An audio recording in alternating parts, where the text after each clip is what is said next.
बिस्मिल्लाहिर्रहमानिर्रहीम। अस्सलामु अलैकुम वरहमतुल्लाहि वबरकातुह। नाज़रीन किराम, शेख महमूद अफंदी नक्शबंदी, जिनका शुमार तुर्की के अजीम उलमा में होता है और आप तुर्की के सदर रजब तैयब एर्दोगान के शेख व मुर्शद भी है। तुर्की में जब खिलाफत उस्मानिया का खात्मा किया गया तो बहुत से उलमा ने छुप छुप कर देहातों के दरख्तों के नीचे दीनी तालीम देनी शुरू कर दी। जब कभी फौज उन्हें देखने को आती तो तमाम बच्चे खेती बाड़ी में मशगूल हो जाते और इन तालिब इल्मों में हज़रत शेख महमूद अफंदी नक्शबंदी भी शामिल थे। हज़रत शेख महमूद अफंदी नक्शबंदी ने दीनी तालीम हासिल करने के बाद यही सिलसिला अपने गांव में जारी रखा, दर्स व तदरीस करते रहे। इस तरह लोग भी हज़रत शेख से फैज़ याब होते रहे।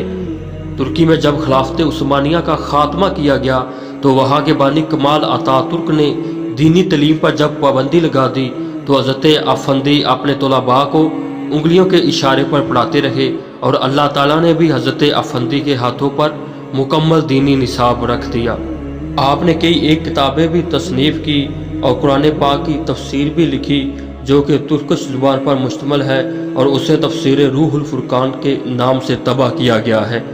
कहा जाता है कि तुर्की में जितने भी दीनी अलूम आसान और बेहतरीन तरीके से पढ़ाए जाते हैं, ये आप ही की काविशों और मेहनत का नतीजा है।